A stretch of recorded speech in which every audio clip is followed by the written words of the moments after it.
DT1 de volta para falar sobre o caso do anestesista preso em flagrante por estupro no Rio de Janeiro, porque esse caso de violência contra a mulher, mais um caso, trouxe discussão sobre os direitos relacionados à saúde. Isso por quê, Porque em um dos momentos ali em que ele acabou efetuando esse estupro com a paciente que estava ali tendo filho numa cesárea, o pai da criança foi retirado então da sala de cirurgia pelo esse anestesista, e aí ficou aquela dúvida, mas não existe aí uma lei do acompanhante? Como que funciona isso? Como exigir? Nós, então, convidamos uma especialista nessa área para conversar sobre o assunto e te ajudar a entender o que diz essa lei. Boa tarde, doutora. Bom, é um caso que, infelizmente, deixou todos, mas principalmente nós, mulheres, estarrecidas, com a situação. E o que causou também essa indignação é que dentro de um hospital, de uma sala de cirurgia, no momento importante para a família, para o casal, o pai da criança foi retirado do momento ali, O que diz exatamente essa lei do acompanhante, doutora? Boa tarde mais uma vez.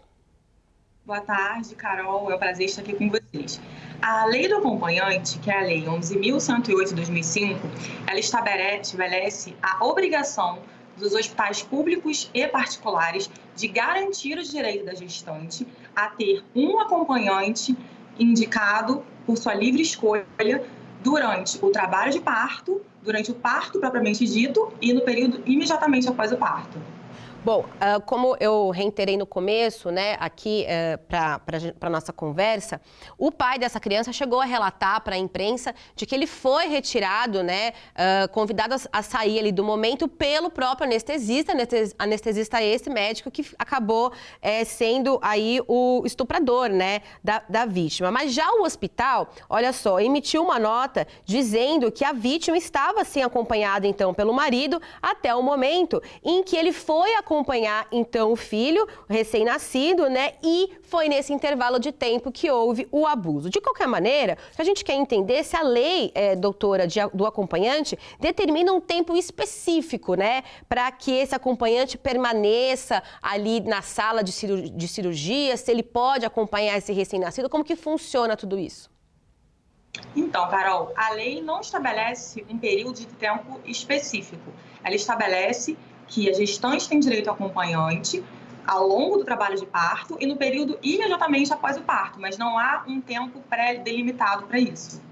E aí, num momento como esse, claro, nós estamos ali dentro de um hospital confiando em todos os profissionais que estão naquela sala, sejam médicos, enfermeiros, enfim. Quando esse acompanhante é convidado a se retirar, doutora, qual que deve ser a postura? Ele deve querer entender o porquê está sendo retirado, porque muitas vezes ele pode ser retirado por uma emergência ali, Infelizmente, nesse caso, foi por uma violência absurda.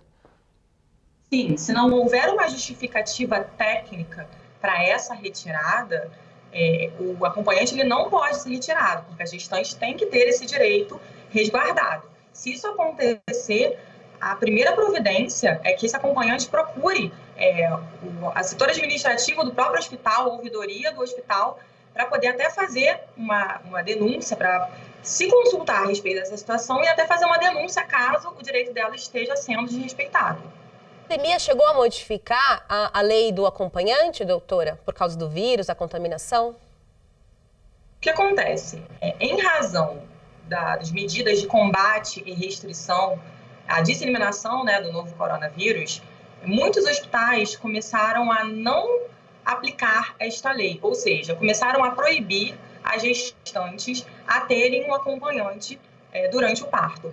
Entretanto, a Organização Mundial da Saúde, no início de 2021, emitiu uma recomendação no sentido de que, mesmo durante a pandemia do novo coronavírus, as gestantes têm sim que ter o seu direito a ter o acompanhante respeitado. Ou seja, essa lei deve sim ser aplicada. E aí, no caso daquela mulher que não tem ninguém para um acompanhante, Como evitar que situações, seja uma violência absurda como essa que a gente viu de estupro dentro do hospital, ou a violência obstétrica, enfim, outros direitos sejam violados? Qual que é a alternativa? O que poderia ser feito, doutora? Então, Carol, com relação ao acompanhante, é até importante esclarecer que não necessariamente ele precisa ser o pai da criança.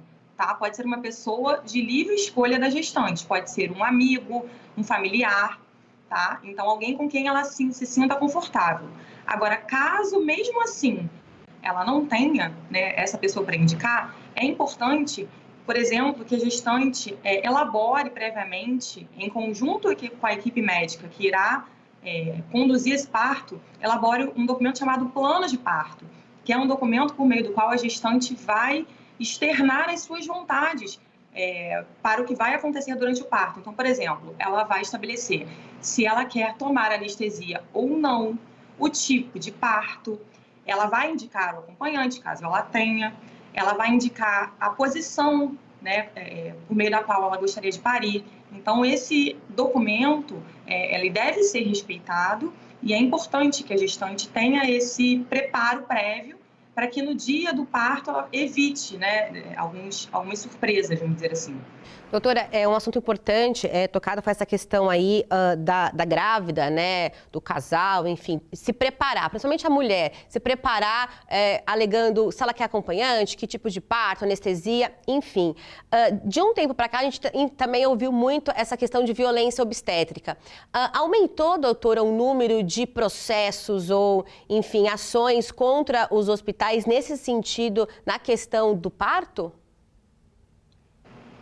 Olha, Carol, as mulheres elas têm uma certa dificuldade, né, de fazer esse tipo de denúncia, por exemplo, e até de desenvolver essa situação por meio de uma ação judicial em razão do trauma, em razão da vergonha, né? Mas nós temos estatísticas de que esses números vêm aumentando cada vez mais, né, de violência, né, obstétrica e até situações de estupro, né, em hospitais, e as estatísticas demonstram que o percentual maior é de mulheres atingidas por esse tipo de crime de estupro dentro dos hospitais, e é importante que as mulheres realizem cada vez maiores denúncias, né, nos meios competentes. Então, elas podem fazer a denúncia no próprio hospital, onde ela onde ela fez o parto, ela pode denunciar no conselho de classe, né, dos profissionais de saúde, seja no conselho regional de medicina ou no conselho de enfermagem,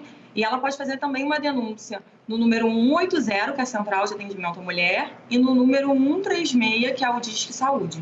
Perfeito, doutora. Muito obrigada pela participação, por essa explicação, porque é importante a gente explicar para as pessoas de casa com informação clara de que é importante denunciar, de que não é normal, seja um abuso como esse, sexual e nem o obstétrico. Até mais, ótimo final de semana. Igualmente, muito obrigada. Obrigada.